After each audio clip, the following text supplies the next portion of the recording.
Good morning, dear class 10 students. Dear students, let us continue the first chapter civics. That is, today we will discuss about the judicial power of the parliament. And in this first point, as a judicial power, we have the impeachment of the president. So, this is the first judicial power of the parliament members where the president will be removed from the post by the impeachment system. The impeachment system means this is the removable system of the president, and this is done by the parliament members. So parliament members, they have the right to remove the president from his post, and there also it's not simply done or removed. He is not removed simply by saying statement or orally, but there also the voting takes place for the impeachment of the president. And in what cases the president is removed, we have the point in this next paragraph, that is, in the case of violation of the constitution, if president works or violates the constitution's law and orders, and it makes law and orders beyond the we'd call the control of constitution, or when he is not able to conduct or do his duties sincerely, so either house may frame charge against the president. So any house, either it is a Lok Sabha or Rajya Sabha, any house can file a issue or case against the president in the parliament. If a resolution to this effect is passed by 2/3 majority of total members of the house and by the majority of members present and voting, the other house investigates the charge. So suppose, let us see, the case has come from the Rajya Sabha against president.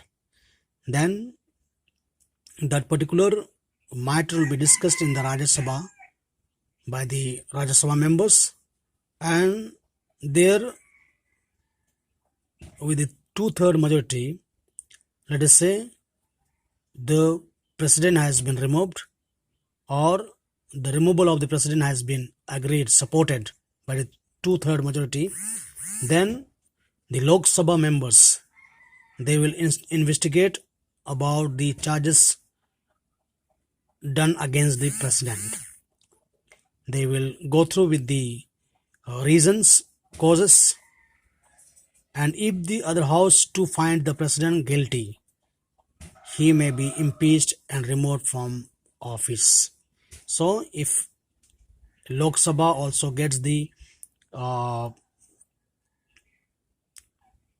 president as he has done wrong, or he has what is called he has gone against the constitution, law and order, then it is clear that both the houses are we'd call confirmed with the cases, and then in this case the president is removed from the post.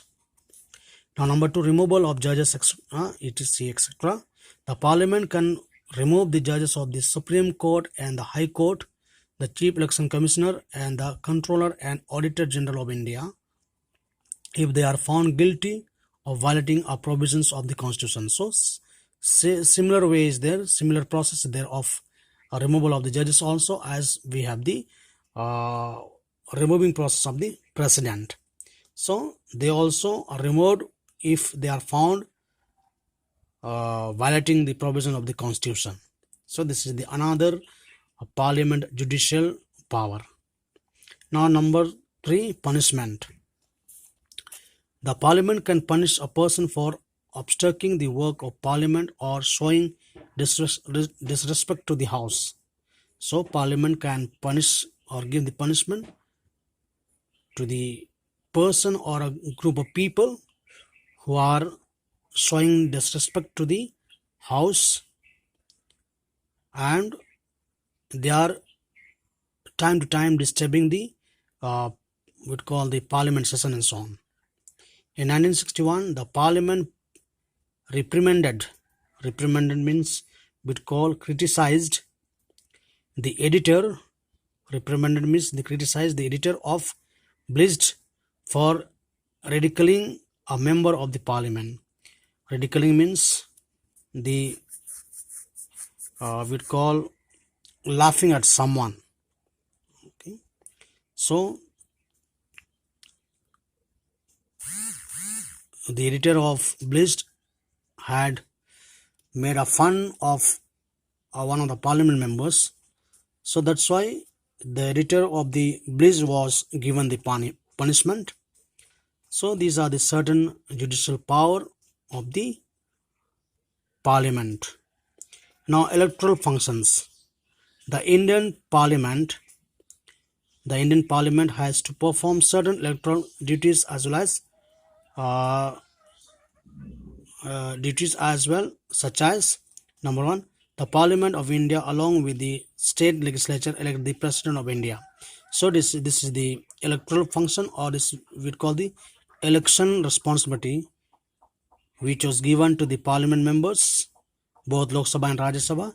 And what are the election we call the responsibility given to the parliament members are the Parliament of India along with the state legislature, that means the Vidhan Sabha, elects the President of India.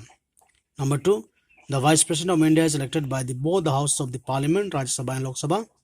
Number three, the Lok Sabha elects its own speaker and deputy speaker from amongst its own members, while the Rajya Sabha elects its deputy chairman.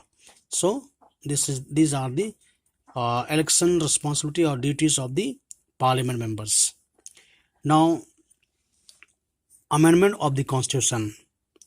Both houses of the parliament can amend or change the constitution. The amendment just be passed by each house by the majority of total members and by 2/3 majority of the members present and voting. Otherwise, the amendment bill cannot be passed. In some cases, the amendment requires the ratification or approval of the half of the Legislative Assembly of States. So whatever changes have been made or supposed to be made in the constitution, then they need to have the 2/3 majority for the changing of the articles, law and orders of the constitution. Now, control over the executive.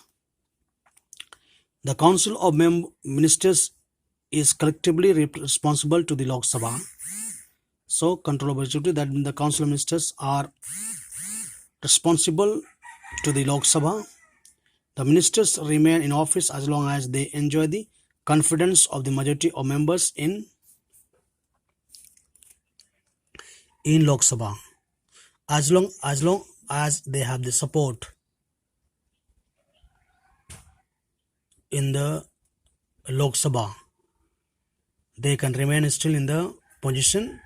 It is talking about the ruling party members or the ministers. Parliament exercises control over the executive in the following manner. So let us say what are the control over done to the executive body. First one, the interpellation, the question hour, calling attention notice, and half an hour discussions are some of the devices to seek information from the government about its policies and performance. Of these, the most important is the question hour. The first hour of the sitting in both houses is allotted for the asking and answering of the questions. The questions are asked to obtain information on a matter of public importance or to highlight a grievance. It is a valuable device against the justice and slackness of the government. So often in the session, or we call in the parliament session, the ruling party is questioned with so many topics, and this is the time, that question hour is the time where the ruling party has to clear with their proper answers to all the questions which may be coming from the opposite party or to the opposite party. So this is the time when the questions are thrown to the ruling party, and it is the duty of the ruling party to give the answers of all the questions, and through this answers it is the duty to satisfy the parliament members. Now, number 2, vote of non-confidence. If a government acts against the constitutional provisions, if the ruling party does his duties against the constitutional provisions, that means if the ruling party violates the constitution, law and orders, and makes policies against the constitution's provisions, it can be voted out of the office by passing a vote of non-confidence against the prime minister. So in this case, there could be a voting can take place in against to show that the ruling party has no confidence at all to handle the country's administration. So in such a case, the whole ministry has to resign. So once the non-confidence motion is passed against prime minister or any minister of the ruling party, then whole ministry or the whole ruling party ministers have to resign from the job. Now, vote of non-confidence. Number 3, the adjournment motion. Motions for the adjournment is aimed at ensuring that acts of omission and commissions of the ministers. The following are some of the occasions on which the adjournment motions were allowed in the past, like death of the several persons due to the consumption of the uncleansed liquor, killing of the senior IPS officers in a place of worship. So these are the certain cases when it happens in the country, then immediately the parliament members, they stop discussing of the other matters, and then they immediately come to the matter which has presently happened in the country. Like here it is talking about the killing of IPS officer, or the people died because of uncleansed liquor, or we would call the train accident, aeroplane crash and so on. So, and also the flood and so on. So if these things are happening in the country presently, then the parliament members, they immediately discuss these all issues, and this particular condition or situation is known as the adjournment motion. Now, number 4, other motions of censure. The parliament exercises its control over the government by other motions which, if passed, amount to non-confidence. They include motions of censure against a minister, rejections of a government bill, passing of a private member's bill against the wishes of the government, etc. So these are the other motions which has been passed against the government, and in this case the government will be in danger for his keeping his own position and